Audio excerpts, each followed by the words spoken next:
အရဟံဆိုတာဘာလဲစိတ်ထဲမှာလောဘဒေါသမောဟလုံးဝကင်းကွာနေတဲ့သဘောလေး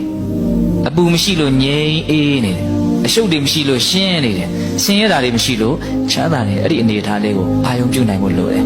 အဲ့ဒါကံကောင်းအောင်လုပ်နေတာအဲ့ဒါပရိစိတ်အရဟံ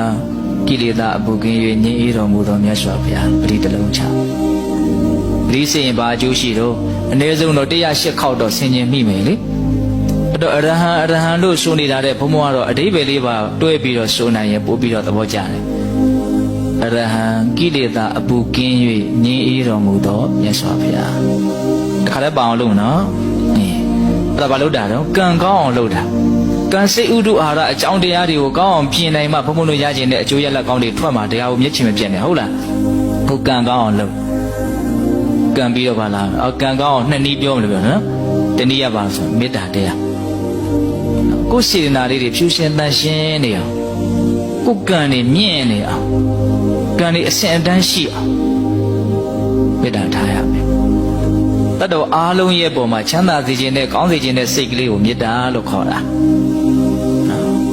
မေတ္တာကိုချစ်ချင်းနဲ့ရောထွေးပြီးတော့အတိပ္ပယ်ကိုတချို့က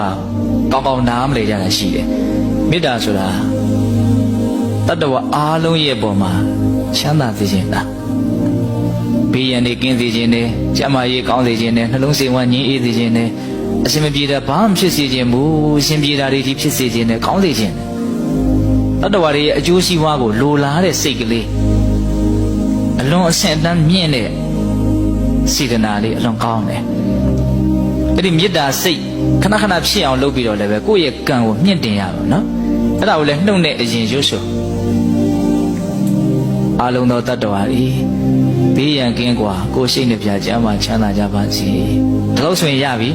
အဲ့ဒါကိုထက်ခါရွတ်ဆိုနေကြရင်စိတ်ဝင်စားပြီးတော့ကိုယ်စိတ်ကအဲ့ဒီထဲမှာတက်ဝင်လာနိုင်လိမ့်မယ်အဲ့ဒါမေတ္တာတက်ဖြစ်လာမယ်ဝိရိယရှိဖို့လိုတယ်ကြိုးစားဖို့လိုတယ်နော်အဲ့ဒါဘာလဲလို့မေးရင်ကံကိုဘုံဘုံတို့တွေပြင်ဆင်ကြတာကောင်းအောင်ပြင်တာဟုတ်လားဘာနဲ့ပြင်မလို့အနှစ်ချုပ်ကလေးတွေပဲဘုံဘုံပြောနေတာပေါ့နော်ဗုဒ္ဓနုတ္တိနဲ့မေတ္တာမြတ်စွာဘုရားရဲ့ဂုဏ်အည်သွေးကိုစဉ်းစားဆင်ခြင်ခြင်းနဲ့တတ္တဝါတွေရဲ့ပုံမှာကောင်းစေခြင်းနဲ့စိတ်ထားခြင်းပေါ့ဟုတ်လားဒါဆိုရင်ကံကောင်းမယ်ပြောချင်တာတွေကအများကြီးဖြစ်ဆက်သွားမယ်နော်ကံပြီးရင်ဘုန်းဘုန်းတို့ဘာကိုပြင်ရမှာတော့စိတ်ကိုပြင်ရမယ်တဲ့စိတ်ကိုဘယ်လိုပြင်ရမှာတော့လူရင်းပြောရင်စိတ်ကိုချမ်းသာအောင်လုပ်ရမယ်စိတ်ကိုမတုန်လှုပ်အောင်လုပ်ရမယ်နော်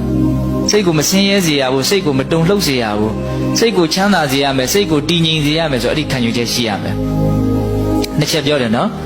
စိတ်ကိုမဆင်းရဲစေရဘူးစိတ်ကိုမတုန်လှုပ်စေရဘူးဘာပဲဖြစ်စေရမလဲစိတ်ကိုချမ်းသာစေရမယ်စိတ်ကိုတည်ငြိမ်မှုပဲရှိနေစေရမယ်အဲ့လိုဆိုရင်စိတ်မဆင်းရဲအောင်စိတ်ချမ်းသာအောင်ဘယ်လိုလုပ်မလို့စိတ်ကိုမဆင်းရဲအောင်လုပ်ရင်စိတ်ကချမ်းသာတာပဲစိတ်ကိုမတုန်မလှုပ်အောင်လုပ်ရင်စိတ်ကငြိမ်သွားတာပဲအဲ့လိုဆိုရင်စိတ်ကိုဆင်းရဲအောင်နှိပ်စက်တာဘယ်သူတော့စိတ်ကိုတုန်လှုပ်အောင်လုပ်တာဘယ်သူတော့လောဘဒေါသမောဟနော်လူချင်းမမောမှုတွေပြင်းထန်ရင်စိတ်ဆင်းရဲတယ်မကျေနပ်မှုဒေါသတွေပြင်းထန်ရင်စိတ်ဆင်းရဲတယ်ဘာမှမသိဘူးဘဝမှာဖြစ်သလိုပဲနေတယ်အသိဉာဏ်ရှိအောင်မလုပ်ဘူးလောဘဒေါသနေအောင်မလုပ်ဘူးဘဝခန္ဓာကြောင့်သိအောင်မလုပ်ဘူးကုသိုလ်ကောင်းမှုစိတ်ဝင်စားကောင်းမှမသိဘူးမောဟတွေနဲ့လွှမ်းနေရင်အဲ့ဒါစိတ်ဆင်းရဲတယ်စိတ်ကိုနှိပ်စက်မဲ့အရာတွေကိုလောဘဒေါသမောဟဆိုတာတပြိုင်နက်တည်းမှာပဲစိတ်ကဆင်းရဲပြီဟေ့ဆိုတာနဲ့စိတ်ကငြိမ်တော့ဘူးစိတ်တုန်လှုပ်တယ်ဆိုတာဆင်းရဲလို့တုန်လှုပ်တာနော်ချမ်းသာနေရင်စိတ်ကမတုန်လှုပ်ဘူးငြိမ်နေတာဟုတ်လားအဲ့တော့စိတ်မတုန်လှုပ်ခြင်းမူဆိုလို့ရှိရင်ဘုန်းဘုန်းတို့ဘာလုပ်အောင်လုပ်ချမ်းသာအောင်လုပ်ရမယ်ချမ်းသာအောင်လုပ်မယ်ဆိုရင်ဘယ်လိုလုပ်မလို့မဆင်းရဲအောင်လုပ်ရမယ်မဆင်းရဲအောင်ဆိုရင်ဘယ်လိုလုပ်မလို့ဆင်းရဲစေတတ်တဲ့အရာတွေကိုဝင်မလာအောင်လုပ်ရမယ်ဆင်းရဲစေတတ်တဲ့အရာတွေဘာတွေတော့လောဘဒေါသမောဟတွေနော်အဲ့ဒါဘယ်လိုလုပ်အောင်လို့ဆိုတော့အနှစ်ချုပ်ပြောရင်တတိနဲ့လုပ်ရတယ်တဲ့တတိနဲ့ကာကွယ်ရတယ်ကိုဘာဖြစ်နေတယ်လဲဆိုတာလေးကိုအမှန်ကန်အောက်မေ့နေတဲ့သဘောလေးဘုန်းကြီးကတော့ဦးဇင်းတို့ပြောသေးတယ်လေကိုဘာဖြစ်နေလဲဝင်လေဝင်နေတယ်ထွက်လေထွက်နေတယ်ပုံမှန်ဖြစ်နေအဲ့ဒါလေးပုံမှာတတိလေးထားလိုက်ပြီးဟေးဆိုတာနဲ့လောဘဒေါသမောဟကဝင်ကိုမရအောင်ကာကွယ်ပြီးသားတားဆီးပြီးသားဖြစ်တယ်သူတို့ဝင်မလာဘူးဟေးဆိုတာနဲ့စိတ်ကမစင်းရဲဘူးအနှောက်အယှက်ပေးမဲ့ကောင်းတင်နဲ့ကင်းနေတယ်စိတ်ကချမ်းသာသွားသူတို့နဲ့ဝေးလေစိတ်ကချမ်းသာလေချမ်းသာပြီးဟေးဆိုလေးပါတော့ငြိမ်လေးပဲဟုတ်လားဒါကြောင့်ကိုယ်စိတ်ကိုတတိနဲ့ကာကွယ်စောင့်ရှောက်ရမယ်